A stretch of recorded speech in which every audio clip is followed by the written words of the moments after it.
Hello, you're welcome. You're welcome onto my channel today, and it gives me great joy to observe you are viewing this video. I'm Professor Olayinka Akwale. I'm a lecturer in the university. On this channel, I do a number of stuff, but all the stuff I do, sociology and research, are central to them. I also do content on migration and relationship. You're welcome once again. Meanwhile, if you have not subscribed to this channel previously, kindly go ahead and click subscribe on your screen right now to join my family of subscribers. I'm building a family, a community of subscribers who are sociologists, who are researchers, who also want to learn about migration, current issues, and relationship to make their relationship more wonderful. So click subscribe to join this family. Today, I'm dropping this video to talk about the origin of sociology. I've dropped several videos on sociology, founding fathers of sociology. I just completed that series, about 13 or so of them, where I spoke about, Ibn Khaldun, August Comte, Emile Durkheim, Max Weber, Karl Marx, Charles Orton Cooley, George Herbert Mead, Bronislaw Malinowski. I spoke about Cyril Mills, a lot of them, Akinshola Akiwawo. So now, and I've said in those videos that I will drop a video on origin of sociology. I've received so many requests on this to know where the discipline started from and how it has evolved and how we can link that to be able to understand where we are today and what we should be doing also as sociologists that are very relevant. Don't forget, I always tell you, sociology is one of the most relevant courses anybody can ever study. So the origin of sociology, the French Revolution and the Industrial Revolution. These two historical events actually led to the emergence of sociology as a unique, as a distinct, as a special, original, strongly relevant discipline. And these two events, French Revolution and Industrial Revolution, the French Revolution somehow historically came before the Industrial Revolution, but we can see overlaps of these two. So this event spanning from 18th century to 19th century in Europe, this French Revolution and Industrial Revolution actually happened in Europe. That's why we always say the origin of sociology is traceable to Europe. So events during the French Revolution and Industrial Revolution in Europe, spanning the 18th century to 19th century, led to the emergence of sociology. That's a very strong statement. And when you look at it, the Industrial Revolution is seen as economic revolution, economic disorder, a profound economic change, in productive activities. And the French Revolution is commonly seen as more political, social and political disorder, social and political upheaval, social and political arrangement in France at that point in time. That's actually what led to. So there was a revolt, there was a revolution that overthrew, called to question the existing social and political order in that place, to one that is more open, to one that is more state-like, to one that is more inclusive. Changing from existing, family structure that gave power to certain few individuals on the account of family, on the account of history, to one that is more open, more, that open to everybody, especially with the emergence of the group of successful commoners. Then if you're not from the royal family, if you are not from the family of rulers, so I consider the commoner, it doesn't matter. So it's not so much of an open society, if you like, politically speaking. That's what is commonly seen as politically induced. But in terms of the Industrial Revolution, it was more economic induced in terms of change in the productive processes, change in the organization of economic activities in Europe at that point in time. And you see, the Industrial Revolution in itself created huge problem, huge social disorder, economic disorder that needed to be understood. Existing science at that point in time could not understand or explain that kind of social problems that emerged with the disorder of the Industrial Revolution. The same thing in the French Revolution. The revolution led to a lot of social problems, social disorder, even political disorder And there was a need for a new science because the previous sciences could not explain that. The philosophers could not explain that. So that's why Auguste Comte, who gave the name sociology to the discipline, started engaging in discussion, in conversation, that these new problems were seen. There was no way they would have been explained. The retooling that was necessary, the intellectual intervention that was needed was not available. The sciences available then could not comprehend it. So that's where Auguste Comte started studying the problems that attended to, that followed, that emerged after the French Revolution, the Industrial Revolution. Don't forget I told you this revolution led to a lot of chaos, a lot of disorder, a lot of social problems that must be understood because they shook the fundamental structure, the fundamental base upon which the French society and other European societies, were based. And even today, if there's any fundamental shift in the social structure of a society, it will lead to strong problems that must be understood in unique way. So the social disorder, social problems that followed this profound social and political and economic change during the French Revolution and Industrial Revolution led to the new inquiries, new discipline to understand that problem that was never there. And that's why sociology came on board as the queen science, as the new science, unique science, to be able to study and understand these problems, to provide solutions in unique ways. And let me now go a little bit particularly after giving that general background, which is very important for you to be able to understand what I want to talk about. So the French Revolution, actually, you see, historically, it started in 1787 and ended around 1799. And this is very important. Though it was an event that spanned over a period of time, it built up actually. But we're just trying to give a little bit of, history to give to periodize. So commonly you will find in literature, because my idea of this channel is to be able to look at, to synthesize knowledge that's available. As a professor of sociology, to bring it within perspective, to assist my viewers rather than being confused, just going up and down the internet, or sometimes even AI can be confusing. AI has quoted me before myself. I just searched something to test AI, and AI said, according to online, I said, wow. So I'm the one the AI is quoted. So if I had quoted wrongly, AI would have quoted me wrongly, even for people. That's why I started this channel as an authoritative platform to teach people. So with French Revolution is commonly said to have started from 1787 and ended around 1799.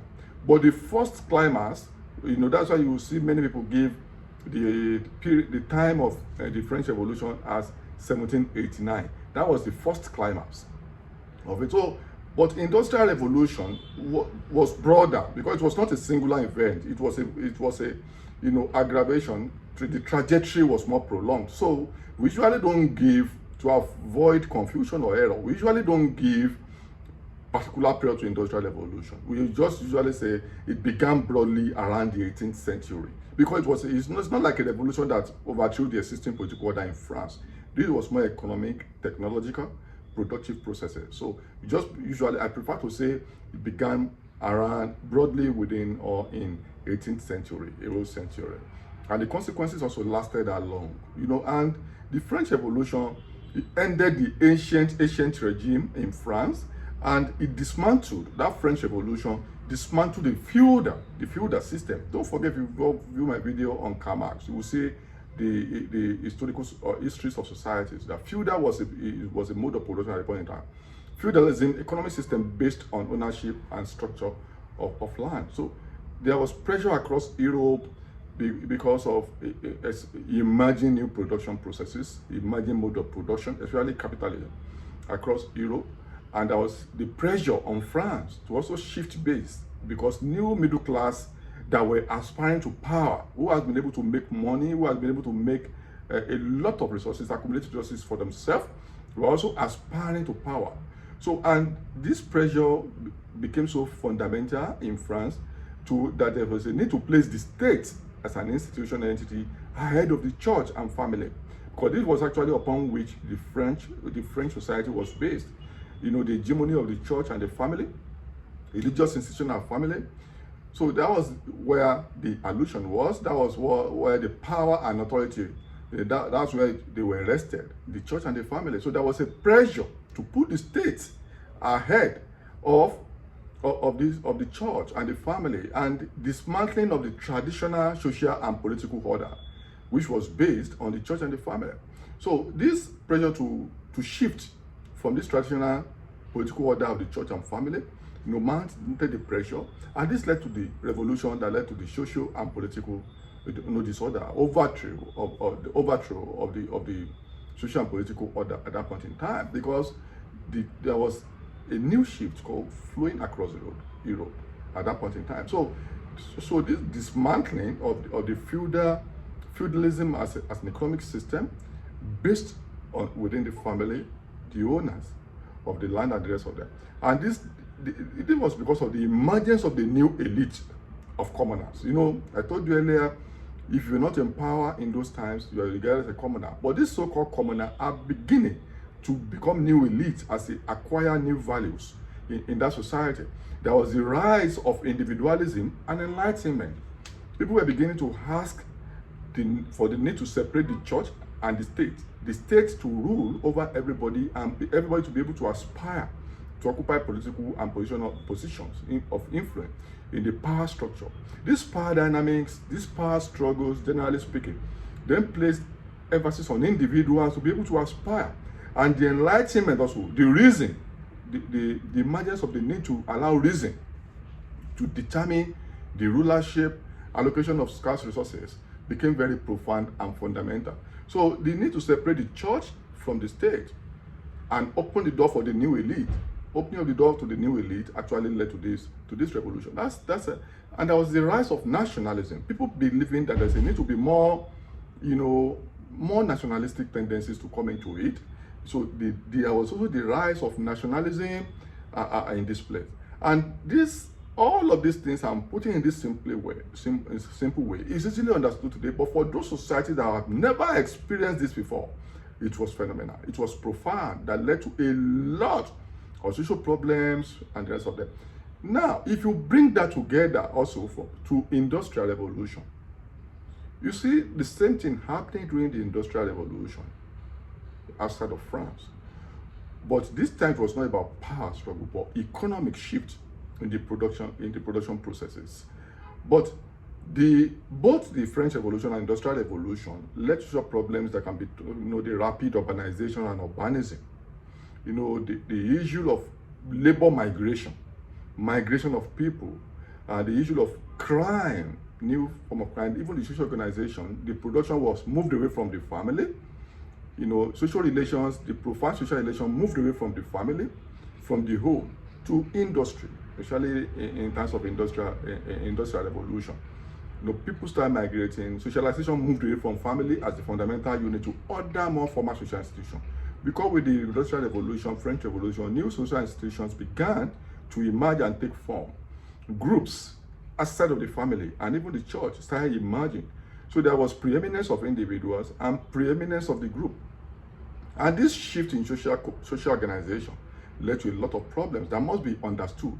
So, and if you look at urbanism, people started moving from rural areas to urban areas to work in industries, to work in factories, to use technology, because technology was then introduced to production processes.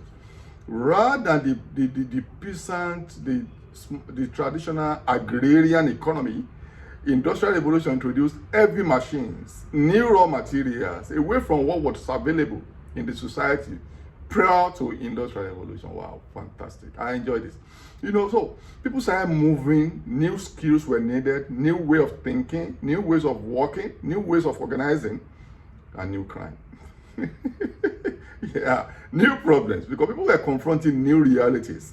They need to learn it and to adjust to. So economic and technological transformations were very central to the Industrial Revolution. Then there was the rise of positivism. The need to study these problems, these emerging situations, in scientific forms, then sociology comes in. The era of the philosopher king could not hold. There was a need to gather data of things like the dog can say sui generis, to be able to understand this problem, conduct researches, gather data, bring enlightenment, reason strategically, and the rise of positivism, to be able to, as a strategy and methodology, to be able to understand this problem. And there was a search for new science, new explanations, new solutions.